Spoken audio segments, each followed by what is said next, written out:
En un mundo en constante evolución, donde las empresas buscan marcar la diferencia y ser agentes de cambio, un líder se alza como un faro de inspiración y transformación. Hoy les presentamos una mente brillante detrás de la transformación empresarial y la responsabilidad social corporativa. Con una sólida formación en finanzas y con títulos en administración de empresas y derecho, este distinguido alumno de Leadership Dallas y Leadership ISD ha dejado una huella imborrable en el mundo empresarial. Como jefe de compromiso empresarial en la Fundación Comunitaria de Texas, J.J. Ponce desarrolla estrategias de responsabilidad social corporativa y ESG para empresas, marcando el camino hacia un futuro más sostenible y ético. Reconocido con el prestigioso premio 40 Under 40 del Dallas Business Journal, los equipos de J.J. han recibido numerosos elogios por su compromiso con la responsabilidad corporativa. Además, J.J. Ponce no solo trabaja para las empresas, sino que también sirve activamente en diversos consejos y organizaciones comunitarias, incluyendo la Cámara Regional de Dallas, el Consejo de Bienes Raíces y el Banco de Alimentos del Norte de Texas. Bienvenido, J.J. Ponce.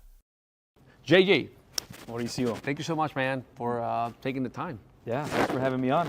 Excited. Well, one of the things that I heard you say, because as you noticed, we're here at the University in Dallas, right? And you spoke about the mindset, how important it is to have the right paradigms in order to get the results that you want to have. When did you become aware of that it was about the mindset? Yeah, that's such a good question because I feel like there are levels of awareness to mindset. You know, as a kid, it's not so self-evident. Maybe you stumble into it a little bit at the time. Maybe, you know, when I was in high school, I played a lot of sports and you know, once you start getting into the competition, you start figuring out that competitive mindset. Like, what is that like? What do I need to envision excellence. I need to go out and envision how I'm gonna win and then go out and do it. And I found out like, oh yeah, that helps me, you know? Because you can go the opposite way and you can become a self-fulfilling prophecy. Yeah. So, you know, that was kind of like a first level to it. And then as I, you know, started going through college and law school, and you know, there's not a lot of people that look like me from Oak Cliff and in those spaces.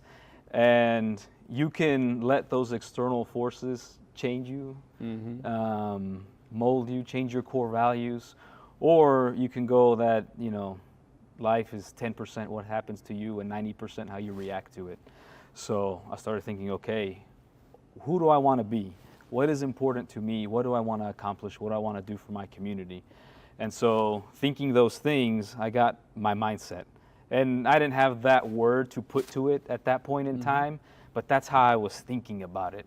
And then as I got into my professional career and working in the community, I discovered, you know, the word mindset, the idea. I saw all these talks about people who've researched it and the psychology behind it and all these interesting things, but it really just boils down to, you know, what do you have in your mind? What do you feel like you want to accomplish? What do you want to do? How do you want to, you know, reflect to the world? So let's go back to when you got into sports, because you identified that as the moment where you became a little bit more aware. And obviously in sports, it's like a positive attitude, right? Yeah. A winner's mindset. But there was somebody pushing those sort of new paradigms into you. Could have been a coach, could have been a little bit of that, because most people think, and just like one of the speakers was saying, in our like Latino community, we sometimes feel like, oh, we know everything. Yo me lo sé todo, you know, like. Right. And I have become aware that it doesn't matter how smart we think we are, we cannot expand our own vision.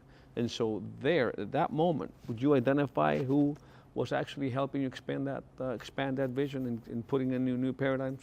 Yeah, you know what's great about it is sports, it's built in. You have a coach. Correct. They coach you, right? So you take instruction and, you know, you're used to, oh, you know, do this in your stance, or, you know, let's go, we're going to do these exercises or whatever. So it's built in. And so as they start coaching more of that mindset into you, it just feels natural. You know, it just comes as part of it. So, you know, I've taken so much from all of the coaches that I've had. I mean, you know, in football, you have 8 different coaches on the team. In wrestling, we had a few coaches. In rugby, we had some coaches. And every single one of them, like, you know, I would just study, you know, how are they working with us? How are they leading? Who were the captains when I was younger? Because I wanted to be captain of the teams and all of those. There you go. That's Yeah. about inspiration. Yeah. How are they thinking? What are they doing? How are they doing it? How did they get there? What was their path? You know, what was the key to their success? And so, you know, there wasn't just any one individual coach. I mean, I really just took so much from all of them. I think it's a really beautiful thing because Once you become aware, you know that you can learn from everybody. So now Yeah. you're looking for it. Exactly. Because you're aware Yeah. of this mindset and how to protect your mind too. Right. Also that. Because when you first started, it's like, who are you listening to? Sure. Right? And because whether you want it or not, whatever you listen, whatever you hear, comes through here. Mm-hmm. Right? Unless you have some clarity as to what sort of result you're going to get. And I'll say, you know, you got a lot of players on the team, especially like a football team. There's Sure. 50 people on there. Not everybody's got that let's go win mindset. That's true. So you're getting a lot of people talking, man, they're so good. I don't think we're going to win today. Oh, you know. They lost before they go out there. Their shoulders are humped. Yeah, they've already lost that game. So you got a lot of that coming in too, especially, you know, when I was younger and I wasn't the captain yet, you know, watching those dynamics play out and watching what would happen to that player, to their unit, to the whole team as a result. I was like, oh no, we can't have that kind of a mindset here, you know. Our goal is to go out and achieve success on the field, or, you know, we want to go out and win. So we got to have that kind of mentality. You know, we don't have to say, yeah, we're going to go beat the Dallas Cowboys, you know, but we're going to go out and give it everything we got, and Yeah. you know, we're going to go do it. Yeah. Yeah. Who's JJ in elementary school? Like, I want to see what were limiting beliefs. I know I'm going way back. Yeah. Okay, way back, and you may not have a total clarity. I'm just curious, like who, if we could go back in time, who's JJ in elementary?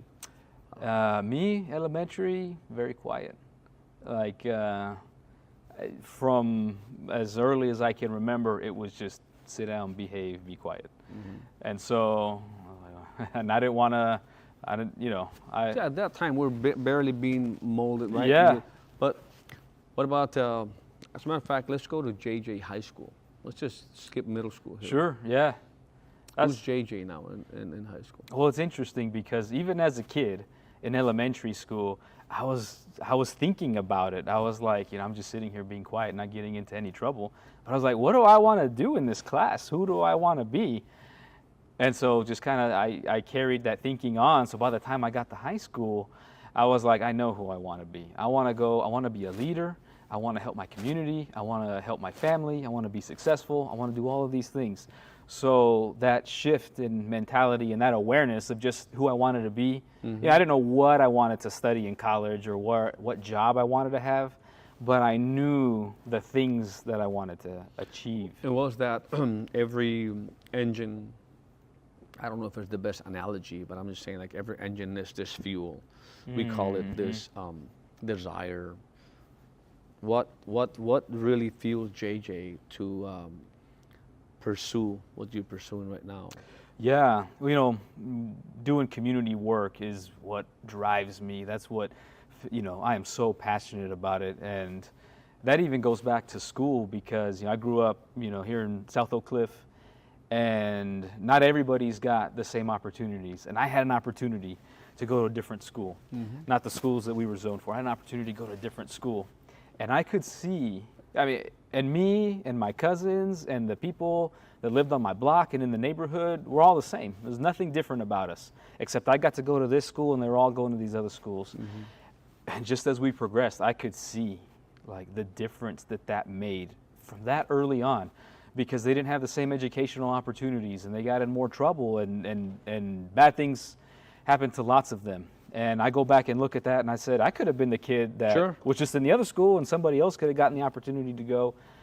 And, you know, I just look back at that time and I'm like, wow, I was really lucky.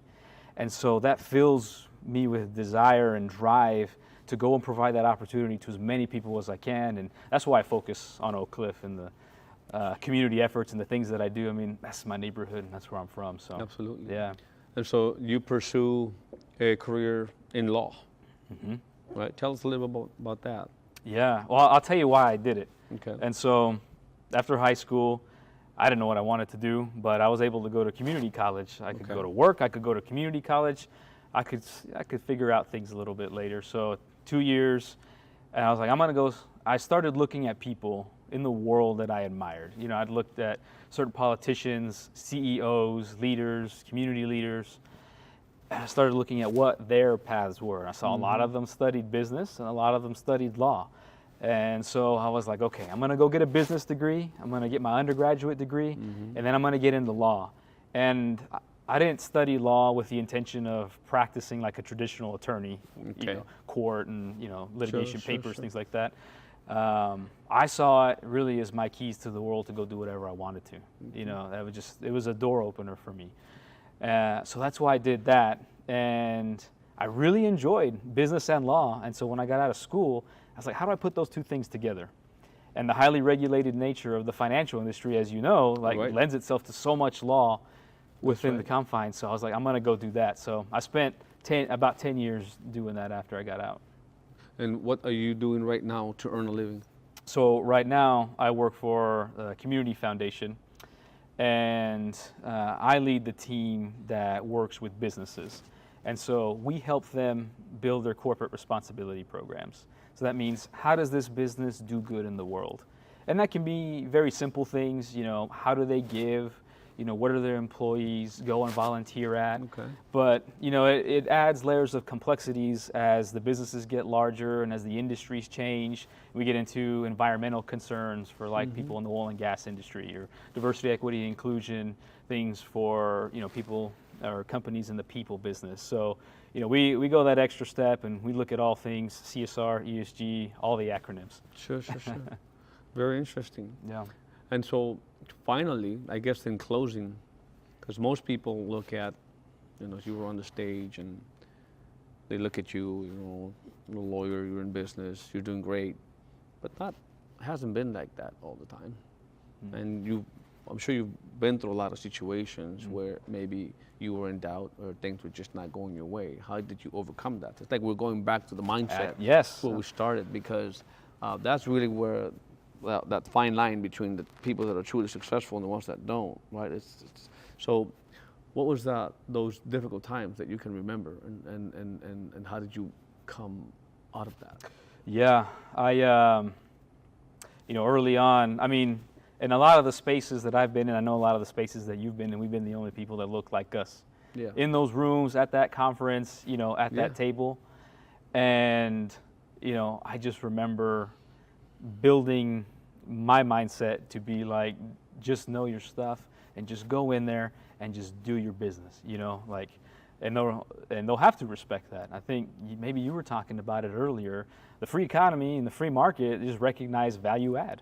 That's so true. if you're adding value, If you just get really good at what you do and you can provide that value, nothing else really matters. The market will embrace you, will reward you for it, and that's what people need to do. Like, really get good at it. Yeah, exactly. So I focused myself on the positive aspects of that, because I used to go to meetings at the nice club in town, the lunch dinner club, and I would show up at the front, and I'm in a suit, and I've got my portfolio, and they're like, "Oh no, sir, this is the Park Cities Club. You're looking for something else." And I'm like, "Oh no, actually, I have a meeting with Miss Smith. She's invited me, and she's actually sitting at the table right there. So I'm gonna go sit." That blatant, right? Like those kinds of things. Early on in my career, not knowing how to dress, how to do all of the right things, getting How to into tie a tie. how to tie a tie, yeah. How to take the tag off the suit, what buttons to button and not of course. button. All these unwritten rules and all these things whose families, their dad's a lawyer, their grandfather's a lawyer, they learn all of those things. But, some of us have to learn them the hard way.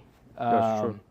And so, through all of that, I was like, the one thing I can control is my mindset. I'm not going to let it break me. I'm going to remain positive because I've got goals and I want to go achieve them. Yeah. So in closing now, who inspires you right now? And what is the grand vision that you have cast that you're working towards? Who does JJ want to become? Oh man, there's a million people, that inspire me. you know, usually when I get asked that question, I kind of reflect back and look at my family. And, you know, I look at my mom as one of my heroes because, you know, things weren't always easy for her, and she's always persisted, and she's always done well, and she's always been positive about it, right? Like a lot of that can come from there. So she's such an inspiration to me, and I'm like, well, you know, it was hard for her. It's not. What am I complaining about? Exactly, you know? If she can do it, I can do it. Everybody can do it. So the grand vision is to give all of our community the same opportunities that we have. Just shake it for our parents, man. Absolutely. Yeah. I think they're the greatest example of inspiration, resilience, perseverance. Yeah. Thank you for sharing. Thank you. I'm sure you got a lot of value from this interview. Make sure that you follow JJ. You'll have all the handles here to do it. Make sure you also share this interview so that other people can get inspired. Thank you. We'll see you next time. Bye-bye.